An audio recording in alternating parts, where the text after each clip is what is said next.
Actually, they're trying to define yoga, but in the scientific parlance, they're calling it as quantum entanglement. It is just that we wouldn't call it entanglement, there is a quantum coherence.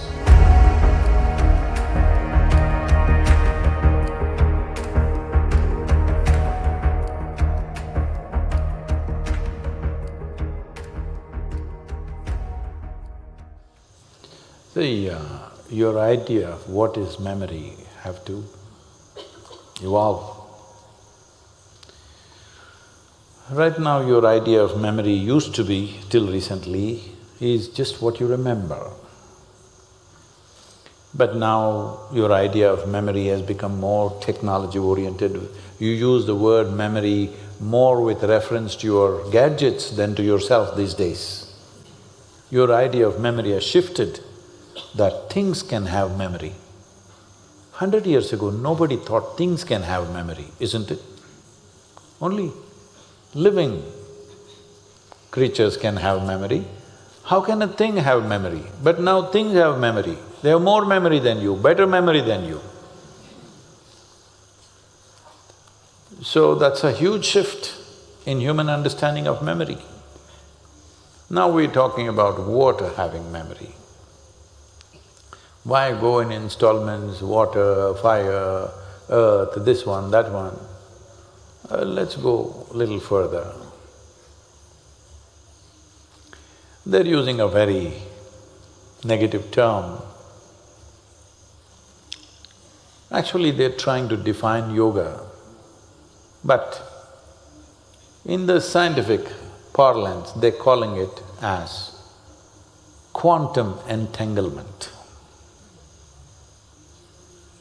Quantum entanglement means there is one subatomic particle here, there is another one somewhere, 1,000,000 light years away. You can't imagine what that is, but that far away. But these two are connected. They have no explanation why, all right? The word yoga means just this. It is just that we wouldn't call it entanglement, there is a quantum coherence. The universe or creation or cosmos is entirely coherent. This happens across the universe right now. This does not mean, did this sound reach the ends of cosmos? No, not like that. But they're coherent. Nothing here is happening unconnected. If you find coherence, suddenly you have certain mastery over things. In yoga, we call this prajna. Prajna travels faster than light because it doesn't travel, it's just everywhere. Like I'm talking about this being cannot travel, it's everywhere, so it need not travel. You can call it divine, you can call it God, you can call it being, you can call it prajna, or you can call it quantum. But essentially, because it's everywhere, it looks like the same thing is happening everywhere, that means it traveled from here to there to there, no. It's everywhere, so it need not travel. This is what being also means, that there is nowhere to go because everything is here. Everything is here. For one who is willing, everything is here.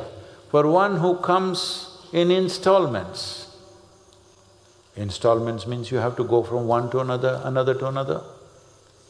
That's a nice way of saying it. Generally I say it's a constipation.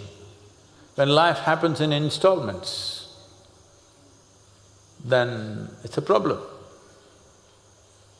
Because how many installments do you want to break this life into?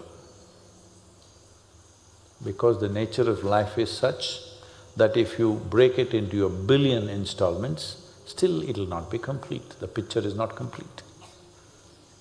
Because it's all here, it's not in 1, 2, 3, 4, 5. So, if water has memory, does stone have memory? Of course. Does air have memory? Of course. But that will sound ridiculous because where is the memory in the air? Well, see, all of you today are using phones. It is not wired, it's coming through the air, isn't it? Hello? Memory is traveling through the air, so is there memory in the air? You shouldn't even ask me that question anymore because all of you are using the applications. But that is still rudimentary compared to how the cosmos is. It is not that something is traveling from somewhere to somewhere. There is nowhere to travel because what you call as everywhere and nowhere are not two different things. There is no somewhere, that's all. There is everywhere and there is nowhere. Somewhere is an illusion. But right now, somewhere is the only reality you have. Everywhere and nowhere is an illusion in your experience, isn't it? Hello? Somewhere is reality, I am somewhere. Am I nowhere? Am I everywhere? That is the whole thing. Everywhere and nowhere are the reality. Somewhere is an illusion. See, right now, you are a somebody. Hello? Not today, after 100 years, all of you. Me little sooner, but all of you 100 years later, if we bury all of you right here, there is no somebody, there is just the same garden. Hello? Yes or no? There is no your body and my body, there is just a body of earth. So, the difference is, do you realize that now or will you realize that when it happens? This is not just with the earth, this is with the whole creation. You are either one with it or you are not. This is not an imagination. I go on thinking I am one with the cosmos, you will go nuts. But that's how it is. When it happens experientially, it is tremendous.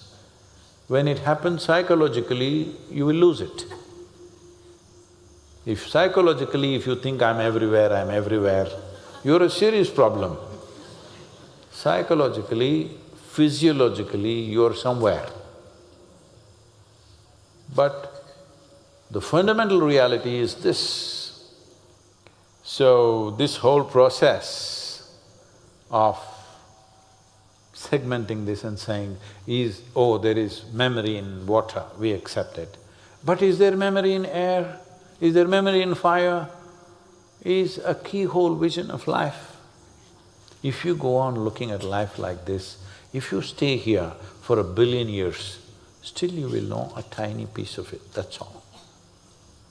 Nothing wrong, but it's most inefficient way to exist. Because we are interested in application, we are not interested in knowing. How can I use it? Need-driven. All scientific research right now is need-driven. How can we use it? What can we do? Can I make a new kind of gun that I can just burn you without wasting a bullet on you? We are experimenting with all that, come on, hello? Right now, they've come up with bombs which will explode. All the buildings will be intact, only human beings die. Yes, because it's a frequency bomb. It just kills the human beings. Buildings will be safe. I think it's a good thing. See, when you want to conquer another country, people are dead, infrastructure is there, isn't it a good way? We are need-driven, this is the problem. Everything we come to know, we will use it in more and more devious ways. So, when you're need-driven, you must understand, knowingly, unknowingly, you become destructive. What is wrong being need-driven? Nothing wrong if you were one more creature. Nothing wrong if you were a grasshopper, because creatures are need-driven. But once you get to this level of cerebral activity, this level of capability, if you are need-driven, the only place we will go to is destruction. There is simply no other place to go. So, when society or individual human beings are need-driven, they don't realize this in their own time. that they are super destructive. Because need is not a path that will end somewhere, it's an endless path. Being is not like that. The destination is right here. You don't have to go anywhere. The destination is right here. It is not light years away. When there is coherence between a subatomic particle, a brainless subatomic particle has coherence with another one 1,000,000 light years away, with this bigger brain, you must be able to find coherence, isn't it, with everything in the universe. This is called yoga. Yoga means union. Union means you are in coherence with the whole creation. Nothing to do because you're already fully equipped and here. Just learning to use the equipment without messing yourself up, that's all.